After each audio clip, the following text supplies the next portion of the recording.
Buenas tardes a todos. Mi nombre es Iván Villegas, médico nefrólogo. Gracias por estar este sábado hasta tan tarde, pudiendo estar en actividades más lúdicas y con las familias. Pero prometo ser breve y espero que muy concreto en algunos conceptos que me parece importante compartir con ustedes. Después de esta corta conferencia viene una serie de preguntas y ya quedamos todos libres. Así que muchas gracias por ser tan fieles durante 16 versiones de Nefrología al Día en un Día. Esperamos poder seguir realizando en bien de toda la comunidad científica, no solo de la ciudad de Medellín, sino de toda Colombia y de muchos países que nos acompañan.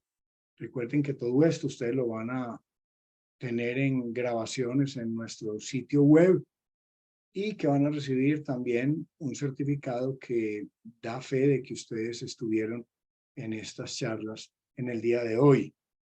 Lo pueden compartir con todos sus amigos. De modo que, sin más preámbulos, entonces ahora sí vamos hacia la conferencia que les tengo preparada. No tengo ningún conflicto de interés para esta charla y les traigo esta gráfico o esta torta de prevalencia de la enfermedad renal en Colombia hecha por la cuenta de alto costo, que es un gran avance que tiene la estadística colombiana en cuanto a ciertas enfermedades, incluyendo la enfermedad renal.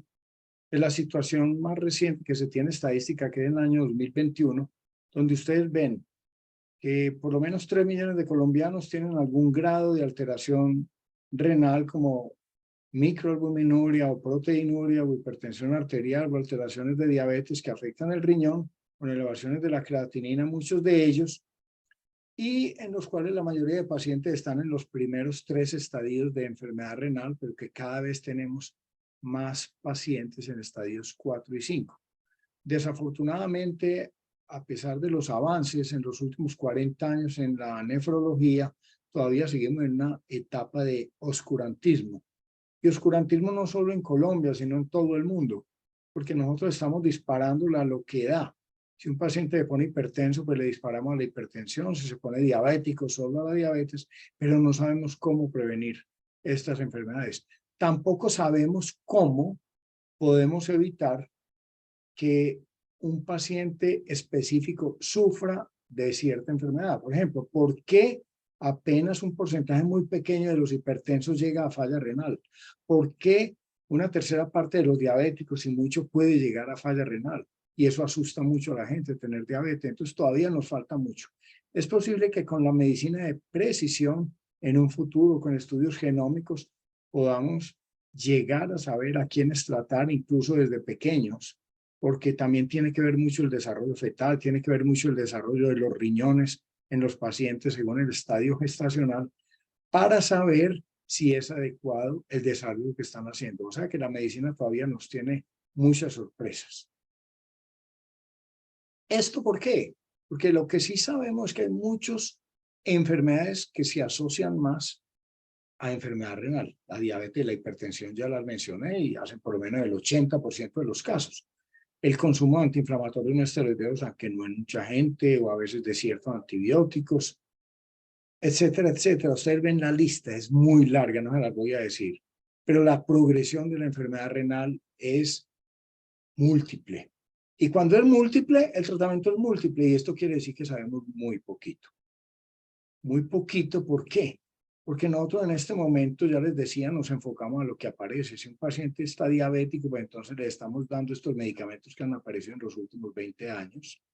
Si se pone hipertenso, desde hace 40 años está bloqueando el sistema renina, angiotensina, aldosterona, por medio de todos los medicamentos que han aparecido. Y si le aparece una glomerulopatía y está botador de proteínas, etcétera, entonces le daremos esteroides al paciente, le daremos micofenolato u otros, pero no sabemos exactamente qué está llevando al paciente. Y siempre les vamos a decir, señores, tienen que llevar una vida sana, no se pueden engordar, no pueden consumir cigarrillo, y eso es lo mismo que le dice a cualquier otra persona, incluso si no tiene ningún tipo de enfermedad.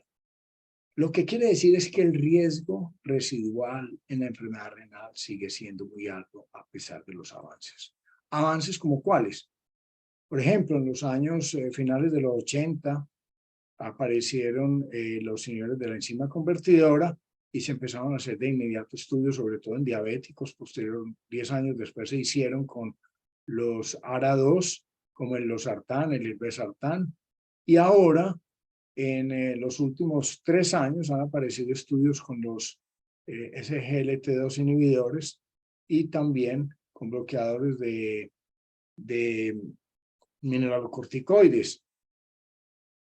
Hay otros, como se han hecho estudios con metformina, con IDPP4, con agonistas de los receptores también para antidiabéticos, pero ninguno de ellos todavía ha logrado disminuir el riesgo residual. El riesgo residual lo ven ustedes ahí en azul, miren, sigue apareciendo en todas estas enfermedades, a pesar de que los pacientes en los nuevos estudios se tratan con toda la combinación de lo que tenemos. Entonces, cuando vemos que la enfermedad renal sigue progresando, tenemos que buscar cosas nuevas que hacer. Porque no, el paciente va para diálisis, eso es lo que menos le gusta a la gente, eso es lo que más asusta a la familia, asusta al mismo paciente, y por lo tanto nosotros tenemos que buscar nuevas cosas que hacer. Entre esas nuevas cosas está algo muy viejo. No siempre hay que buscar en qué nuevos medicamentos llegan. Y es recordar lo que es la dieta o lo que son los suplementos. Por ejemplo, en este caso de los cetoanálogos. ¿Por qué los médicos consideramos que el manejo dietario en fase renal es anticuado? ¿Por qué sabemos tan poco y usamos tan poco la dieta? ¿Por qué de media hora de consulta solo dedicamos de mucho 1 minuto a la dieta? Es porque nosotros ni siquiera sabemos muchos casos. Porque siempre en primer lugar tenemos medicinas y no dieta o suplementos. Esto, a pesar de que se conoce que la dieta baja en proteínas disminuye la proteinuria y generalmente se acompaña de dieta baja en sal, que también disminuye la presión arterial, mejora el estrés oxidativo, mejora la acidosis. Y desde hace más de 100 años se utiliza lo que se conoce como la dieta del huevo, que es muy baja en proteínas, es lo único que hasta ahora conocemos. Y desde los años 50 se implementó mucho, pero cuando apareció la diálisis todo esto se olvidó.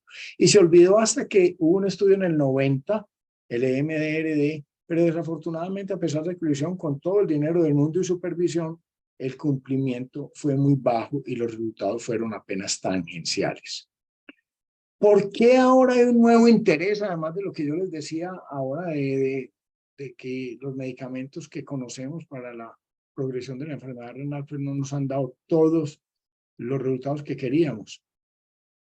Hace 20 años empezó a hacer un estudio en Estados Unidos, que es a 23 años, en 11,000 pacientes en una comunidad, para ver qué relación tenía qué con la enfermedad renal, y encontraron que aquellas personas que comían menos contenido de proteína animal, que lo vamos a llamar en este caso el quintil 1, respecto al quintil 5, que son aquellas personas que sirven 3 veces perfectamente comida con proteína de origen animal en el día, tenían un 27% menos de probabilidad de desarrollar y progresar en enfermedad renal estadio 3. Y de estas, ustedes ven que las legumbres, las nueces y comida así parecida son las más beneficiosas para evitar esta progresión a la enfermedad renal. Se sabe que en estos casos, pues hay una disminución en la acidosis metabólica, hay una disminución de los pacientes en un consumo más alto de carbohidratos, y además estas dietas consumen más alto potasio, que es vasodilatador, y esto es muy interesante. Y es muy interesante porque todos conocemos bien que las proteínas son bloques de aminoácidos que cuando se desaminan se van a formar cetoácidos, pero estos porciones nitrogenadas pues van a ir como a la carbamilación de las proteínas y van a aumentar el estrés inflamatorio y la disfunción endotelial, y por último la enfermedad cardiovascular, que es la que más mata a los pacientes. Pero debemos saber que estos cetoácidos, también por transaminación, pueden volver a formar aminoácidos, los cuales llevarán a proteínas, y que estos cetoácidos pueden ser provistos, bien sea en forma exógena o en forma endógena. Pero como los pacientes de enfermedad renal tienen tanto déficit proteico, ellos no tienen todas las proteínas que necesitan, y por eso lo que yo les traigo hoy como suplemento, pues nos puede garantizar que muchas de estas se puedan volver a formar estas proteínas, en especial por algunos aminoácidos como la lisina, que hacen que el paciente vuelva a comer, hacen que el paciente no sienta esa falta de energía, y por esta razón muchos pacientes que se les suplementan en forma exógena algunos aminoácidos o algunos cetoácidos que se van a convertir en aminoácidos y después en proteínas, van a mejorar mucho de los síntomas que ellos tienen. Obviamente hay muchas dudas sobre esto, el paciente puede nutrir, es difícil que lo hagamos, que porque es muy costoso, que porque hay que estar supervisando a los pacientes, que las EPS no les dan estos medicamentos, y hay mucho desconfianza. Esto hasta que hace poco la doctora Garneata Romana publicó un estudio muy interesante en el cual logró reclutar muchos pacientes, pero finalmente entraron al estudio y que cumplieran cerca de 200 pacientes, los cuales los dividió en un grupo que comía poquita proteína y el otro comía muy poquita proteína, pero suplementada en aminoácidos. Lo siguió durante cerca de 15 meses, y lo que encontró al final del estudio la doctora Garneata era que aquellos pacientes suplementados con cetoanálogos pues no alteraban al cabo de los 15 meses la enfermedad renal, a diferencia de los otros. Ustedes lo ven ahí muy bien.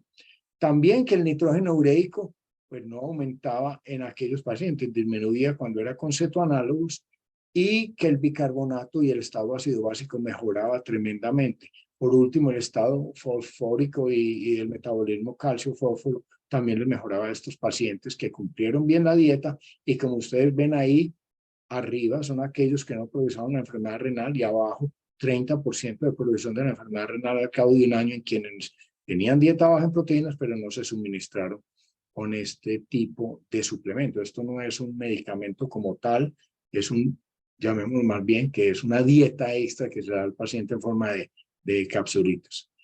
También encontró la doctora Garneata que cuando usted trata a un paciente que tiene una función renal todavía muy buena, pues necesita muchos más pacientes tratar para tener un beneficio en cuanto al número necesario a tratar. Y cuando ya la enfermedad avanza más, si usted llega a un estadio 5, pues va a necesitar menos pacientes para tratar, para ver algún beneficio. También en Italia hicieron un estudio para ver pacientes que ya estuvieran cerca de diálisis en estadio 5, si los tenían que tratar o no, y encontraron que con esta suplementación de cetoanálogos, manteniendo la dieta, se disminuía por lo menos en un 50% la producción de enfermedad renal en pacientes de 70 años, suplementados con una buena carga de carbohidratos además.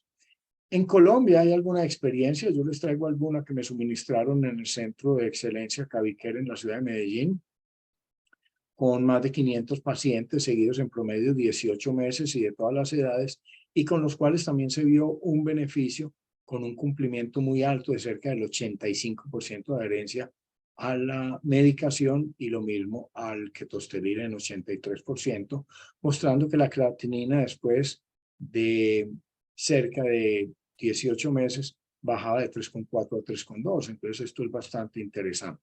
Ahí ustedes ven cómo es el ketosteril en tabletas de 100 tabletas, cada caja. Y la progresión de la enfermedad renal depende de muchas cosas, depende de la adherencia del paciente, depende de las citas con la persona de nutrición, de que tanto quiera esto, de la confianza desde el principio que le tenga a la persona que lo está atendiendo, pero se calcula que por lo menos puede disminuir un 20% la progresión de la enfermedad renal. Es decir, que un paciente que en 10 años iba para diálisis, pues hombre, se va a ahorrar 2 años de diálisis, y esto vale la pena. Ahora, las tabletas se usan, y esto ya para el que le interese, pues ya se le puede mostrar en una forma más específica en el momento que la vaya a usar, pero más o menos usamos una tableta cada 5 kilogramos de peso en pacientes que estén en estadio 4 avanzado, o más o menos unos 25 mililitros de tasa de filtración glomerular. En este caso, un paciente que pese 60 kilos necesitaría 12 tabletas que se distribuirían en el día entre desayuno, almuerzo y comida, y necesitaría cerca de 4 cajas al mes que le valen menos de $200 contra $1.000 que vale la diálisis, mostrando ustedes que esto es amplio beneficio. Por lo tanto, yo quería compartirles con ustedes que como nefrólogos tenemos que recordar que hay mucho que hacer. No solo los medicamentos que nos han enseñado son los que debemos siempre usar. También debemos insistir en las dietas y cuando podamos suplementar a los pacientes con este tipo de cetoanálogos que con toda seguridad vamos a tener muy buenos resultados en muchos casos. Para ello debemos educar a los nefrólogos, a los internistas, a los nutricionistas, a los gerontólogos y específicamente en casos de insuficiencia renal, cómo tratarlos, enseñar los beneficios del ketosteril, hacer talleres de este tipo y mostrarles todos los beneficios a los que podemos llegar. Yo les agradezco mucho toda su atención